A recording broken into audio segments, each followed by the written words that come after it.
This is a map here that depicts the area of the Chesapeake colony at the time of Bacon's rebellion in 1676, and it also depicts for you the route of Bacon's movements during the rebellion. And one thing that's very enlightening about this is we get a real feel for just how small the colonial area was. You can see the colony really hugged the coastline and was very much against an area that was very dominated by native peoples. And you can see that the leadership had interest because of their small size, certainly had interest in desiring to avoid conflict with Native Americans who controlled the lands to the south and to the west. This is a look at the various colonies by 1700. Of course, don't take the colorations to mean that, that there were a lot of people in those areas. These are just the areas that were claimed by the colonies at this time. The British on the eastern coast of the Atlantic, the Spanish in Mexico, Florida, the Caribbean, and the French, of course, in the Mississippi area, the Great Lakes region, and the areas of Canada today. In the colonies, you had the establishment of an early form of government, and this has a tremendous amount of significance for the development and the formation of the future representative system that we select in this country. It's a model for the formation of early self-government. The House of Burgesses had a governor and a council of burgesses and a general assembly. The governor was appointed by the crown, and the council of burgesses was the upper house, and the citizens represented in the general assembly.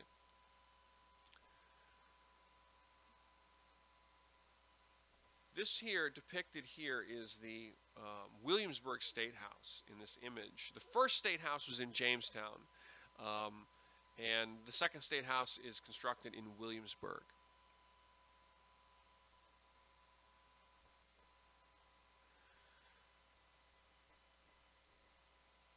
Chesapeake had a lot of problems with labor during the 1600s. There were an increasing number of free servants. The free servants who were indentured, who formerly indentured, or were small landowners, they need land, they need more land. The majority of the land is controlled by large plantation owners who have access to water and are able to make a profit. And the small landowners are either not able to make a profit, or they're not really able to obtain land that is easily farmable, or in a position where you can really move goods from. So there's a real problem in this case. Virginia had lots of land, but the problem is there was a concern by the Burgesses, who was run really by large plantation owners, large landowners at the time, and they wanted to maintain the status quo because they had kind of had a good thing going. They were making decent money, and they wanted to maintain the status quo. And they had made a treaty with the chief, Opechancanough, in 1644 that promised that they would respect native lands to the west and to the south.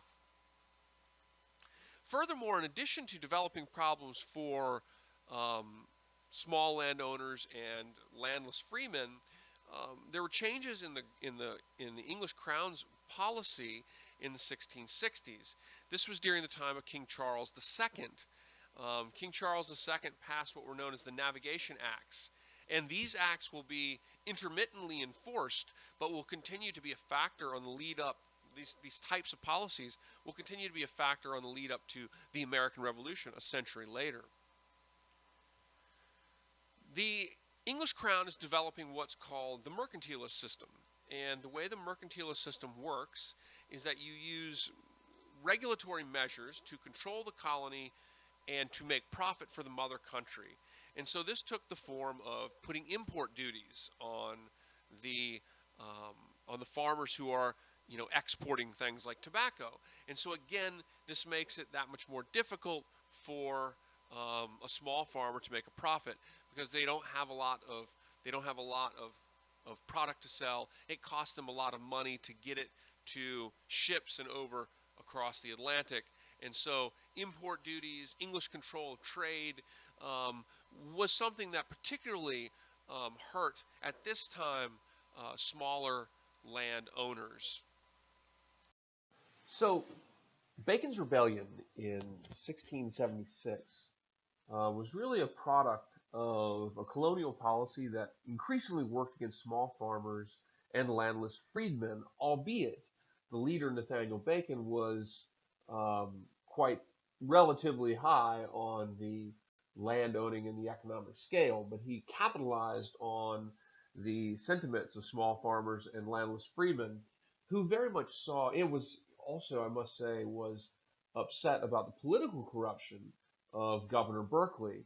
Um, Bacon was kind of out of the circle of officials and landed individuals that were associated with Berkeley. And Berkeley, who had been in power for some 30 years, was very close to the crown. He was corrupt, and he awarded, beneficial lands and so forth to a large landed elite that was sort of in the inner circle. And in 1670, only landholders could vote in the burgesses. And Berkeley generally represented large coastal plantation owners. They very much had a good thing going, and they wanted, for that reason, to avoid conflict with Native Americans.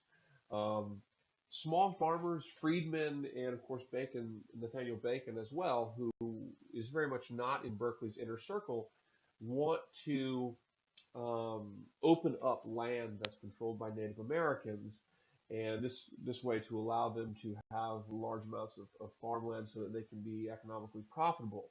Bacon is going to really appeal to the sentiments of many of the either landless individuals or small landowners to open up native lands through forcible conflict.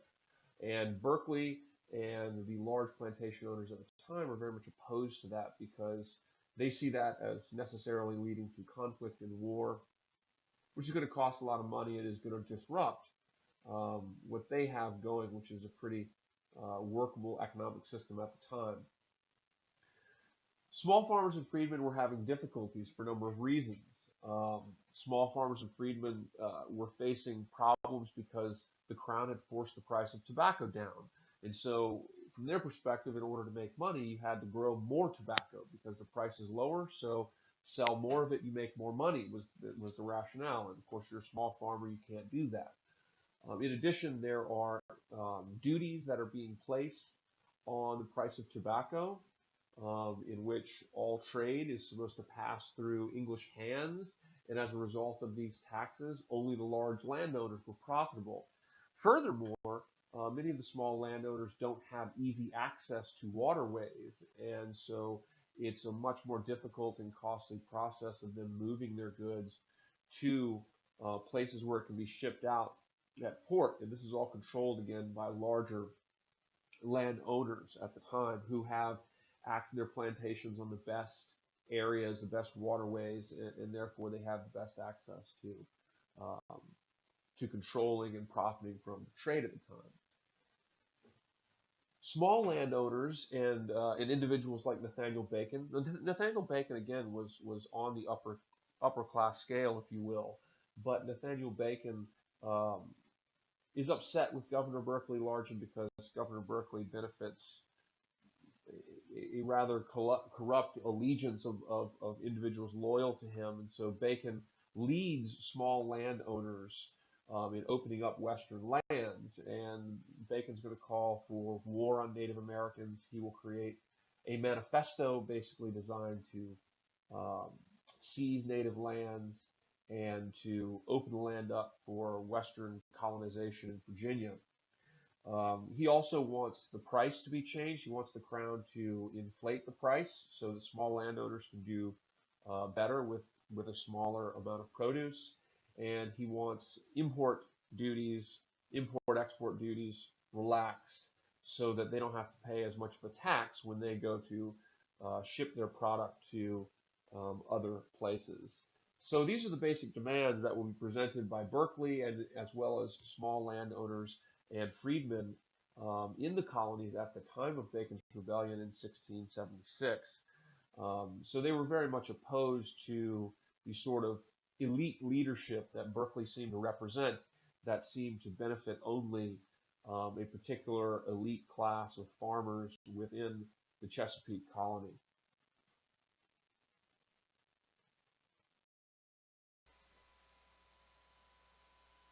again, you see this map depicting the area that we're talking about. Nathaniel Bacon, who's in the image to the top, was a wealthy landowner who was supported by a number of other wealthy landowners who were kind of outside of the circle of Governor Berkeley's kind of cronies. Governor Berkeley had a status quo in which he and a number of other large landholders kind of kept a good thing going while they could, so to speak. And Bacon and his followers were wealthy landowners that were kind of outside of this.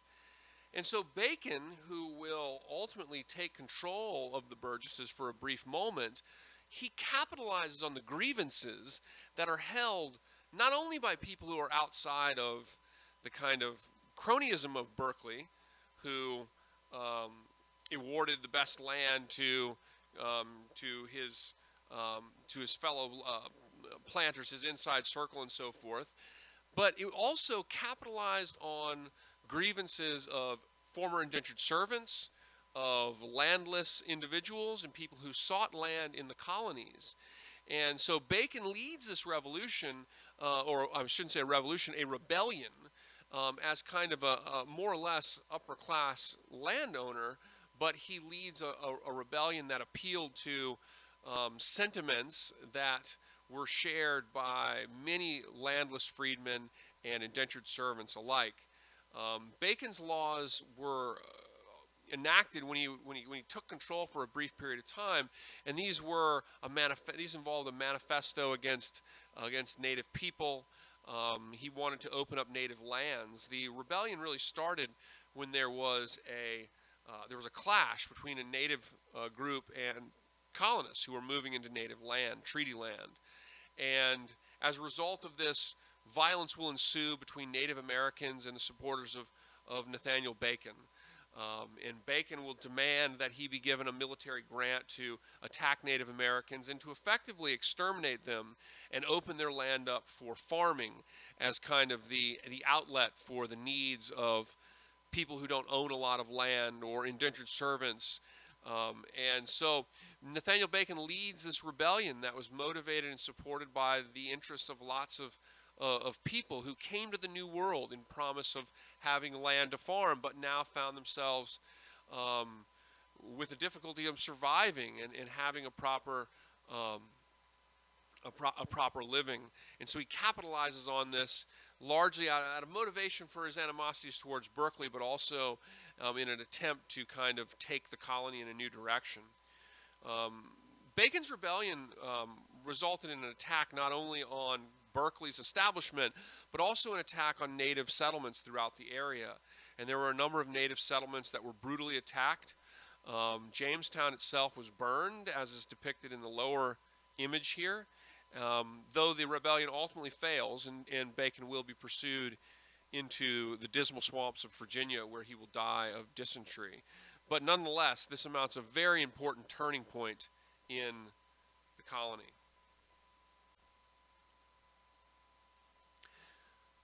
Bacon's rebellion encouraged planters in the Chesapeake and Virginia colony to begin the increased use of slaves, which lessened the chance of internal revolt. And this is simple because slaves typically don't become free. You can deny slaves weapons and education. And it was a labor population that was ultimately easier to exploit and control.